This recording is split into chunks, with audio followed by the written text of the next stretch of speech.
पाठ 2 साहसी नीलू। पाठ प्रवेश। कुछ बच्चे बचपन से ही अद्भुत साहसी होते हैं।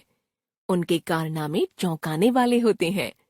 उनकी हिम्मत और निडरता से बड़े बड़े दांतों तले उंगली दबा लेते हैं। इस पाठ में नीलू भी एक ऐसी साहसी लड़की है जो अपने विवेक और साहस से एक बच्चे की जान जंगली भालू से बचाती है। बाद में वह भालू के प्रति सहृदयता भी दिखाती है। पहाड़ की तलहटी में बसा एक छोटा सा गांव था, सराई खेत। वह गांव प्राकृतिक सुषमा से भरपूर था। चारों ओर चीड़ के घने वृक्षों से घिरा वह गांव काफी सुंदर लगता था। चीड़ के घने वृक्षों की पंक्तियों के बीच बीच में लगे देवदार के लंबे एवं ऊंचे वृक्ष गांव की शोभा को और भी बढ़ा रहे थे। अप्रैल में तो बुरांस के लाल फूलों की छटा बस देखते ही बनती थी। गांव चूंकि घने वृक्षों से घिरा था, इसलिए अक्सर ही हिंसक पशु भी गांव में आ जाया करते थे।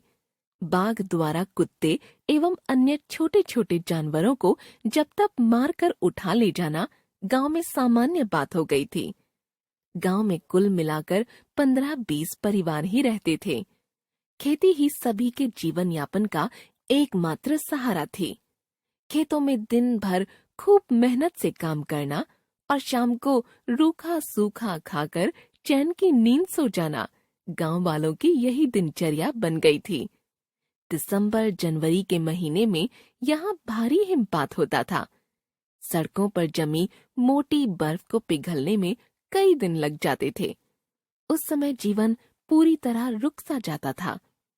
यही कारण था कि जाड़े का मौसम आने से पूर्व ही गांव के बड़े बूढ़े ढेर सारी लकड़ियां काटकर इकट्ठी कर लेते थे।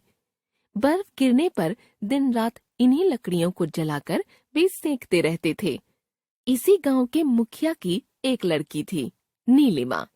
उसकी उम्र यही कोई 12 वर्ष थी। गांव के लोग उसे नीलू कहकर पुकारते थे। नीलू थी तो छोटी ही, लेकिन बहुत साहसी थी। अक्सर ही छोटे मोटे हिंसक जंगली जानवरों को वह डराती लेकर खदेड़ दिया करती थी। अनेक बार उसके पिता ने समझाया भी था। बेटी, इस तरह जंगली जानवरों के पीछे जाना बहुत खतरनाक होता है। कभी कभी वे पलटकर हमला भी कर देते हैं और फिर उनसे बच पाना काफी मुश्किल होता है। लेकिन पिताजी, आपने ही तो कहा है कि इन जंगलों के बीच यदि रहना है तो साहसी तो होना ही पड़ेगा। यह सुनकर नीलू के पिता निरुत्तर हो जाते, लेकिन फिर भी उसे सावधान रहने की हिदायत अक्सर ही देते रहते थे। नवंबर के दिन थे। जाड़े ने दस्तक देनी प्रारंभ कर दी थी। गांव के बड़े बूढ़े लकड़ियां लाने के लिए जंगल चले गए थे और स्त्रियां गांव से दूर खेतों में काम करने के लिए गई हुई थीं। तभी जंगल से एक भालू गांव में घुस आया। बच्चों को देखकर वह उनकी ओर लपका। बच्चे डरकर शोर मचाने लगे। जिसे जहां रास्ता मिला वह उधर ही भाग निकला। 5 साल की एक नन्ही बच्ची भाग न पाने के कारण जोर जोर से रो रही थी।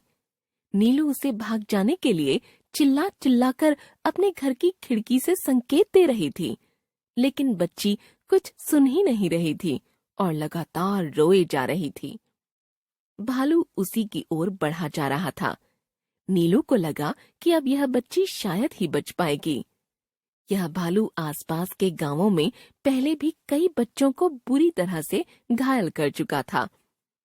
एक क्षण की भी देरी किए बगैर नीलू रसोई में घुस गई। रसोई के एक कोने में चावल का कनस्तर रखा हुआ था। कनस्तर के चावल को जल्दी से जमीन पर ही उलटकर वह कनस्तर लेकर तेजी से बाहर आ गई।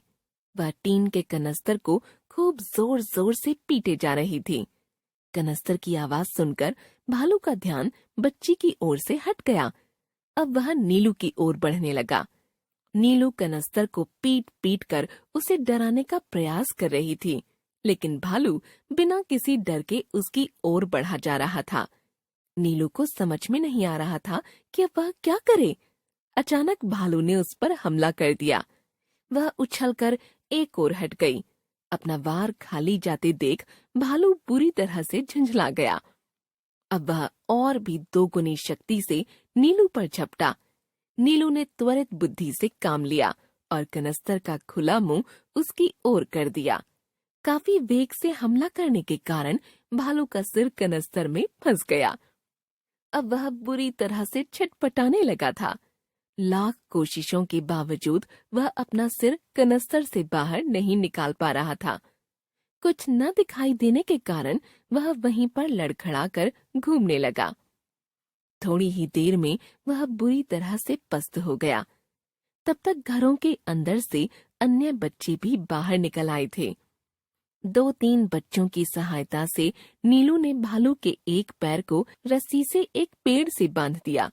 भालू का सिर कनस्तर में फंसा होने के कारण उसे सांस लेने में काफी परेशानी हो रही थी।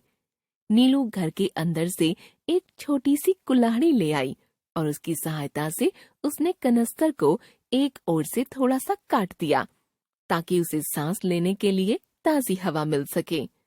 शाम को घर वापस आने पर गांव के सभी लोग नीलू के इस साहस को देखकर दंग थे। सभी ने नीलू को खूब शाबाशी दी। उसके साहस और बुद्धि के कारण नन्ही बच्ची की जान बच सकी थी। दूसरे दिन वन विभाग के अधिकारियों को इसकी सूचना दी गई। भालू को पिंजरे में बंद कर चिड़ियाघर भेज दिया गया। नीलू को इस अदम्य साहस के लिए सरकार की ओर से पुरस्कृत किया गया।